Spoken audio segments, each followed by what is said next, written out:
नमस्कार बच्चों, आज हम पाठ 7 दादी का रेडियो पाठ का अभ्यास कार्य करेंगे।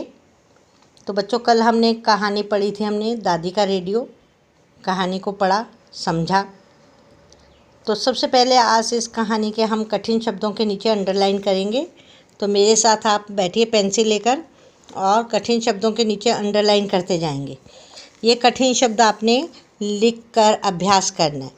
कठिन शब्दों को लिखकर अभ्यास करेंगे श्रुतलेख में, और फिर उसके बाद आपने अब खुद ही चेक करना है कि आपने कितनी मिस्टेक्स की है। जितनी गलतियाँ की हैं उनको 3 टाइम्स आपने लिखना है।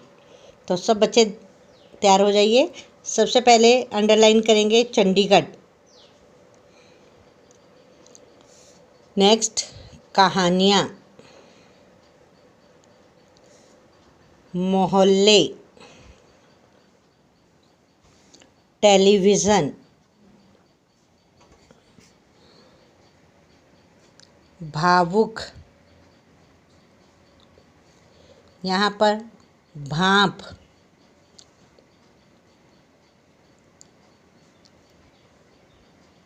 भावुक। नेक्स्ट गतिविधियों, गतिविधियों, परीक्षा, परीक्षा, जिम्मेदार, जिम्मेदार। नेक्स्ट पेज पर आ जाइए, व्यवहार, व्यवहार। नेक्स्ट हड़बड़ा, हड़बड़ा, पृष्ठ, पृष्ठ, सम्मान। नेक्स्ट है पश्चाताप, पश्चाताप, विश्वास, क्षमा, और लास्ट में है दृश्य। तो ये सारे बच्चे आपने कठिन शब्दों के नीचे अंडरलाइन की, और इन शब्दों को आपने लिखकर अभ्यास करना है और इसका श्रुतलेख करवाना है। ठीक है, तो अब आ जाइए, हम अभ्यास की तरफ आ जाइए। हमने कहानी को पढ़ा, समझा, और अब उसी पर आधारित जो हैं प्रश्न उत्तर हैं यहाँ पर पाठ में से। पहला प्रश्न है, कहानी के आधार पर उत्तर दीजिए।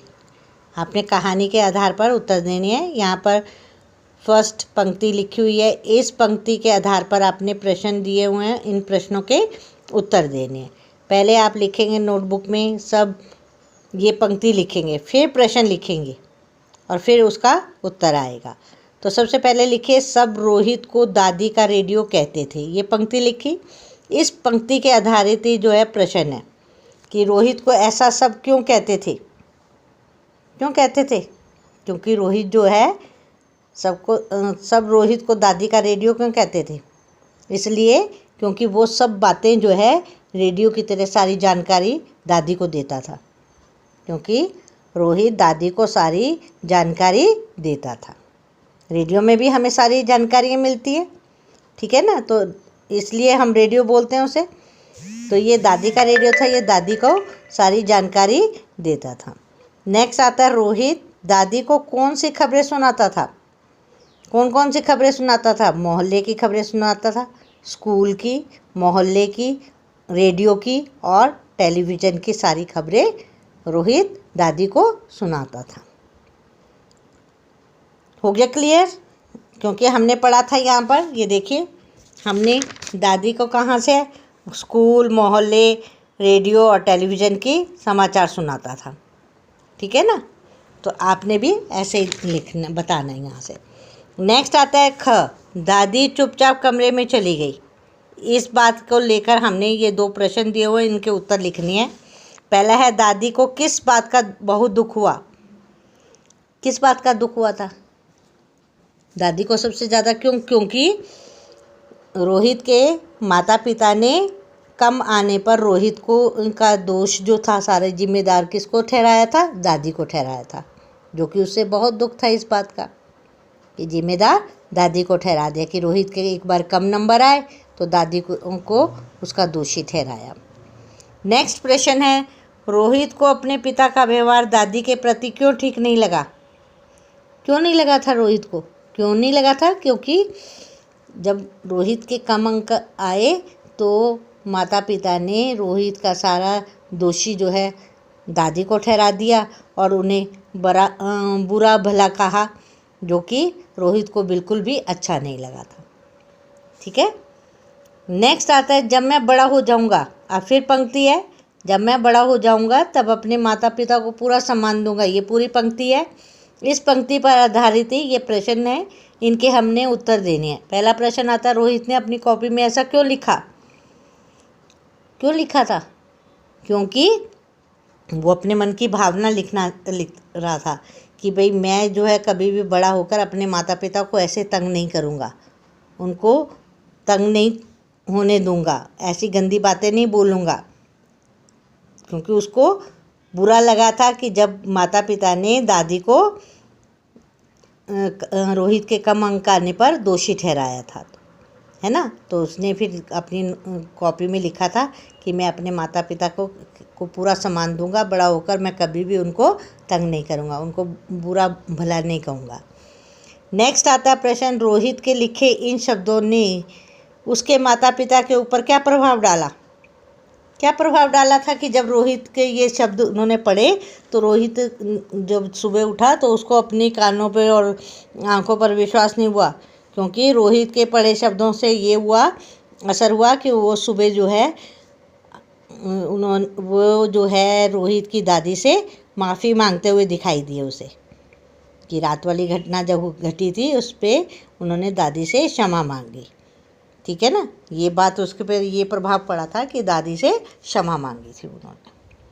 क्लियर हो गया सबको कि हमने कहानी पढ़ी, कहानी के आधार पर ही हमने प्रश्नों के उत्तर देने, लेकिन यहाँ पर सबसे सीधे प्रश्न दिए नहीं है, यहाँ पर एक पंक्ति भी दी हुई है, थोड़ा सा हिंट दिया हुआ है ताकि इसके आधार पर आप जो है प्रश्नों के उत्तर आसानी से दे सके, कि आपको कहानी जो है याद आ जाए।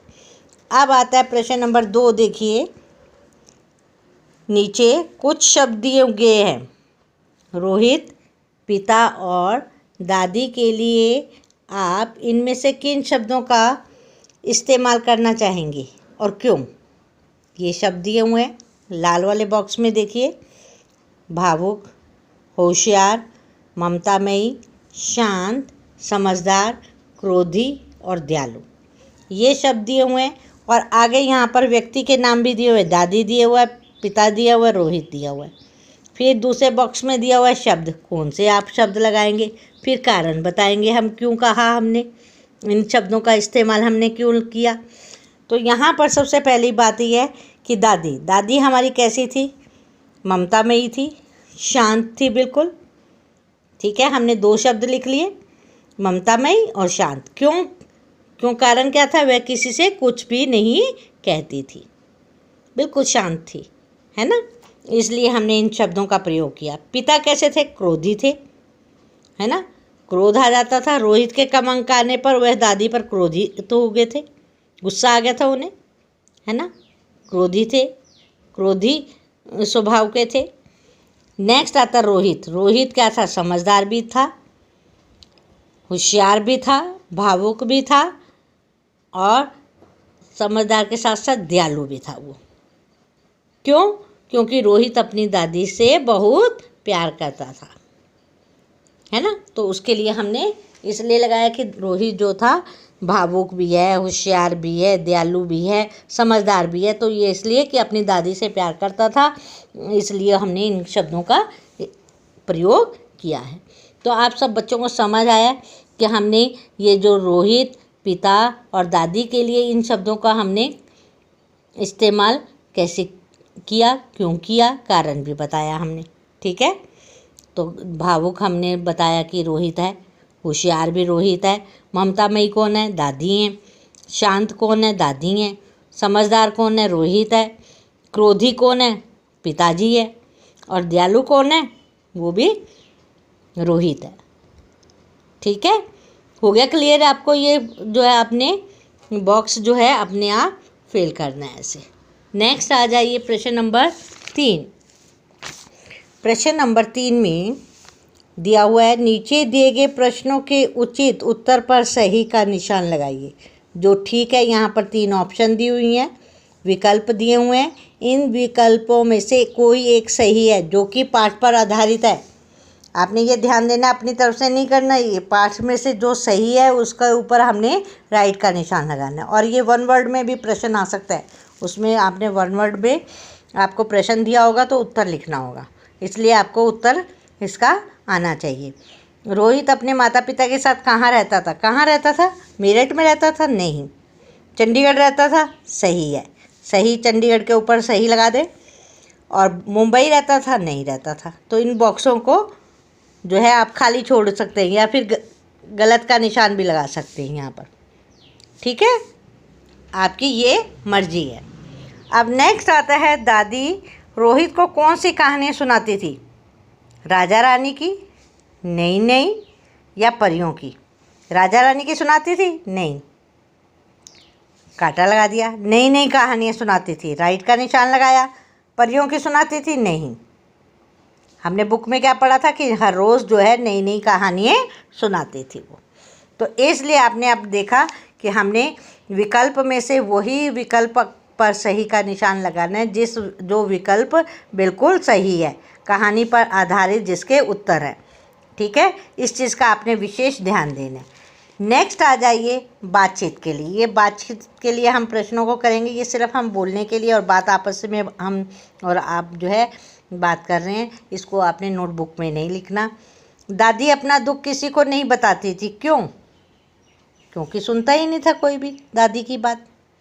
कोई दादी का कहना नहीं मानता था, कोई उसकी सुनता नहीं था, कोई उनको आदर नहीं करता था, कोई सम्मान नहीं देता था, है ना। तो कि ये समझते थे कि ये तो बूढ़ी हैं दादी, तो इसलिए कोई सम्मान नहीं देता था, तो उनकी कोई बात, दुख की बात भी नहीं सुनता था, वो किसी को कहती भी नहीं थी अपने दुख के बारे में। ठीक है ना, अगर कोई व्यक्ति किसी के दुख के बारे में सुनेगा तभी कहा जाएगा ना अपने दुख को बयान करेगा, है ना। तो आपने देखा होगा कि आपकी दादी माँ है, आपका अगर आप दादी माँ की बात को सुनते हो, उनके पास बैठते हो, उनकी बातों का जो है आप कहना मानते हो उनका, तो तभी वो अपने दुख की बात जो है आपको बताएंगी, शेयर करेंगी आपके साथ। नेक्स्ट आता है, आप अपना दुख किसे बताते हैं और क्यों? हम अपना दुख जिसको सबसे ज़्यादा प्यार करते हैं, मम्मी को करते हैं, तो मम्मी को बताते हैं। क्यों बताते हैं? क्योंकि ताकि जो है हम जो है उसका समाधान मिल सके हमें, है ना, और हम जो है समस्या से निकल सके, इसीलिए बताते हैं ना अपने दुख। जो भी हमारे साथ कोई बात घटित होती है या कोई हमारे साथ जो है अनहोनी हो गई है या कोई हमें बात किसी की अच्छी नहीं लगी है, तो हम वो किसी ना किसी से शेयर करते हैं। अधिकतर जो है हम अपनी माँ से करते हैं, क्योंकि माँ जो है हमारी बात तो सुनती भी है और उसका समाधान भी समझाती है, बताती है। तो इसलिए हम जो है सबसे ज़्यादा क्लोज हम अपनी माँ के होते हैं, तो हम अपनी माँ से बात करते हैं। ठीक है, हो सकता है आप जो है आप पापा से करते हो, ये आपके मन की बात है, आपकी बात है ना। तो ये तो मैंने आपको बता दिया, लेकिन आप अपनी माँ का भी कह सकते हो, अपनी दीदी का भी कह सकते हो, अपने भैया से भी, जिससे को आप ज़्यादा प्यार करते हो, जिसके साथ शेयर करते हो बात को, उसके का नाम भी यहाँ पर बता सकते हो, बोल सकते हो। नेक्स्ट आता है, माता पिता ने दादी से माफ़ी क्यों मांगी? माता पिता ने क्यों मांगी? क्योंकि उनको एहसास हो गया, अपनी गलती का एहसास हो जाने पर जो है उन्होंने माफ़ी मांगना उचित समझा। क्योंकि एक छोटा बच्चा जो है, जब वो इतना महसूस कर सकता है कि हमारा जो व्यवहार, अपने माता पिता का व्यवहार अपनी दादी के प्रति देखकर उसको इतना जो है दुख हो सकता है, और तो फिर उसने फिर अपनी जो है भावनाएं जो है उसने नोटबुक में लिखी कि भाई मैं जब बड़ा हो जाऊंगा मैं अब कभी ऐसा काम नहीं करूंगा जिससे कि मैं मेरे माता पिता को दुख हो, है ना। मैं हमेशा अपने माँ बाप को सम्मान दूंगा। उस बच्चे की ये क्या थी, अंदर से अच्छी भावनाएं थी ना, कि उसके संस्कार अच्छे थे कि भाई मैं कभी दुखी नहीं करूँगा। जैसे मेरे माता पिता मेरी दादी को दुखी करते हैं, मैं कभी अपने माता पिता को दुखी नहीं करूँगा। तो जब उन्होंने माँ बाप ने ये बात पढ़ी कि हमारा बच्चा देखो कितना समझदार है, कितना जो है उसने अच्छी बात की है, उसने गलत बात नहीं लिखी, उसने बिल्कुल सही लिखी है हमारे लिए, तो हमें भी जो है अपने माता पिता की सेवा करनी चाहिए, उनकी कदर करनी चाहिए, उनकी सम्मान उन्हें देना चाहिए। तो ये बात जो थी माता पिता की दादी से, उन्होंने तभी दादी से माता पिता ने माफ़ी मांगी, है ना। रोहित की बात बहुत अच्छी लगी और उनको ऐसा लगा कि हमारे जीवन में भी ऐसी बातें घटित हो सकती है, कल को हमारे साथ ही रोहित ही ऐसे व्यवहार करे तो हाँ, क्या हमें अच्छा लगेगा? नहीं अच्छा लगेगा। लेकिन रोहित ने ऐसा नहीं लिखा कि मैं भी ऐसा करूँगा, उसने कहा कि मैं ऐसा नहीं करूँगा, मैं अपने माता पिता को पूरा सम्मान आदर दूंगा, है ना। तो यहाँ पर यहाँ पर बहुत अच्छी बात ये थी कि ये रोहित ने अपने माता पिता को भी सबक सिखाया, उनको जो है सही रास्ते पर लेकर आया, तो इसलिए उनके माता पिता ने दादी से माफ़ी मांगी थी। तो आज हम बच्चों यहीं तक करेंगे, कल हम नेक्स्ट करेंगे आपकी कल्पना से। तो आप सब बच्चों को इतने सारे क्वेश्चन जो है समझ आए, तो यह ध्यान से आपने फिर से चैप्टर को पढ़ना है, समझना है और अपने आप प्रश्नों के उत्तर करने की कोशिश करनी है। तो आज यहीं पर, धन्यवाद बच्चों।